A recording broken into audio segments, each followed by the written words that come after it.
Senior Munford cooking show. They will help you make food like a pro. Like a pro.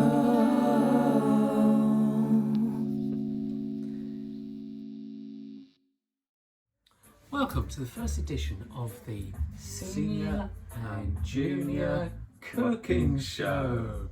So tonight we are going to make a simple sofrito, and a simple sofrito can be used in a variety of dishes. Some examples, Mr. Munford.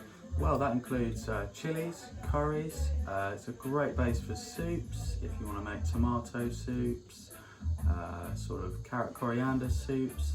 Pretty much anything that requires a nice strong vegetable base with lots of flavour. We're going to make a hearty herby stew from the Bosch brothers. We'll give them some credits obviously because we've nicked their recipe. So what do we need to make this sofrito? Only 3 ingredients. For a simple sofrito you'll need carrot, celery, onion, one of each or a variant. And what we're going to do in a few moments time is actually show you how to chop these ingredients, simple basic ingredients that hopefully most people will have. If you haven't, next time you go on a shopping run, look out for those ingredients. So without further ado, we are now going to demonstrate how to chop these ingredients and then cook them to create a perfect base for a stew, curry, soup or a hearty herby stew. Thank you very much.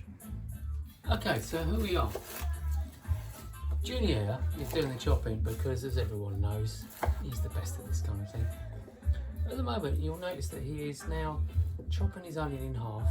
He's already chopped one end off, and now he's delicately peeling the onion to reveal the part we want to keep.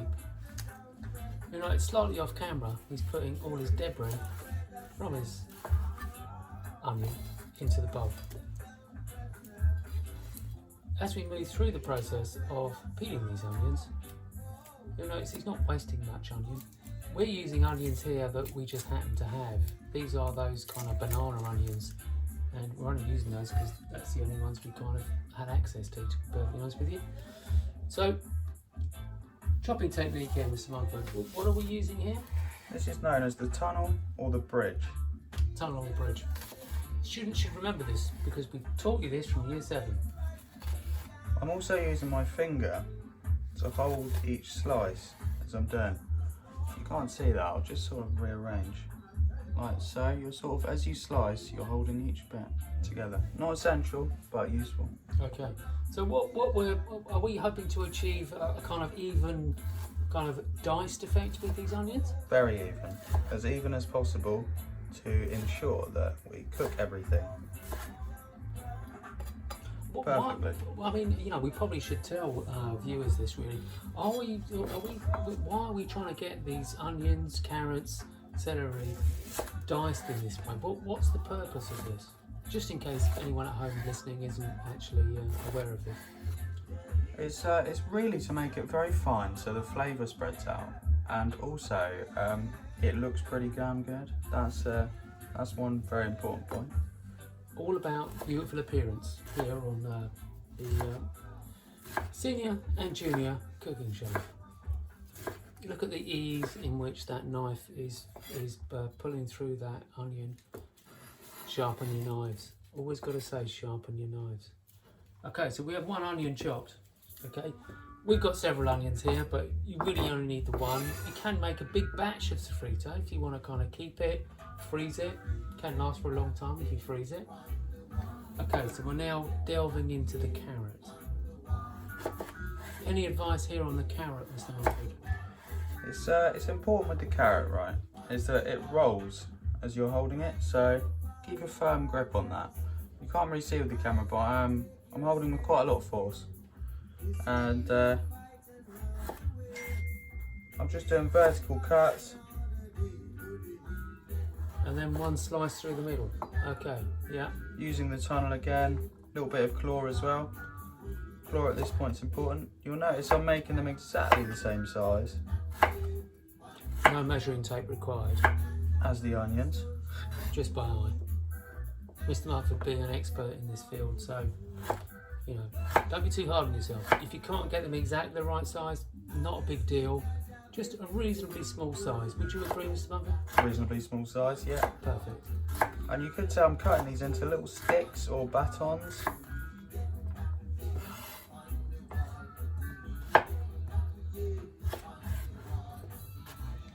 Another thing you may want to use is the rocking technique. We like to rock here on the Junior and Senior Munford cooking show. Always. Always, Junior. Okay, so we're now moving on to the celery.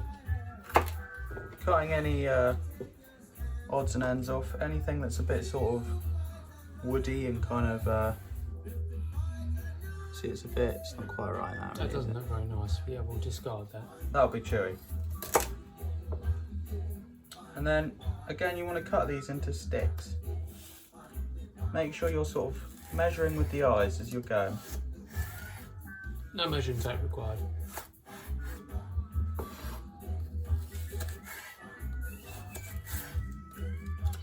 I'm never a big fan of celery, personally, but I think when it's used in this way, in a sofrito, all it's doing is adding flavour.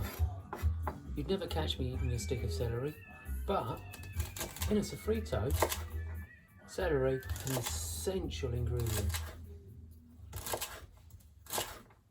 Now that knife is cutting through that celery, you know, like butter through a knife, like knife through butter. And you can see these beautiful cubes of celery being produced. I'm going to change angle here again a little bit because I've just remembered something that is also important with your claw technique. Is keeping the thumb behind the fingers, okay? As you can see, there's no thumb poking out there. It's right beneath the fingers. We've got to hide that thumb. Safety first. Always on the Senior and Junior show.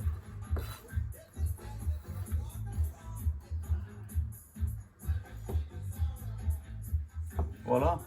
Now, I hope you can see that beautifully diced vegetables, all equally sliced, perfectly chopped. Excellent job. Junior, nice job, sir. Okay, so we've put about 2 tablespoons worth of vegetable oil in the pan. It's getting nice and hot. So we're going to add the veg for the sofrito. Try not to miss too much. Lovely sizzle going on there. Beautiful. What a smell. The aromas in the Munford kitchen now are absolutely delightful. Take a suitably sized spoon and give it a stir. Junior does like a large spoon. So what's happening with our sofrito now, Junior? What's actually happening to those carrots, onions and celery? Well, we're actually we're heating at quite a high temperature. We started on a 6 on an electric oven. It's usually roughly the same on a gas, 6. And we're just kind of reducing it down a bit. I imagine that there's all manner of flavours being reduced now. I can smell them in the kitchen. And all those flavours will be marrying together, and that'll make a great base for whatever dish we're cooking. Just to remind you, a great base for soups, Chilies, stews, curries, and tonight we are making a hearty stew. From the Bosch brothers, who will put it later on obviously, but you can make anything you like with this. Anyway, we're not going to show you the whole stew because it would take us hours, and you know you probably don't want to see that, but thanks anyway, Bosch brothers, for that beautiful stew recipe. So this is Senior and Junior signing off for the evening. We'll be back. Peace and love. Junior, Senior Munford Cooking Show.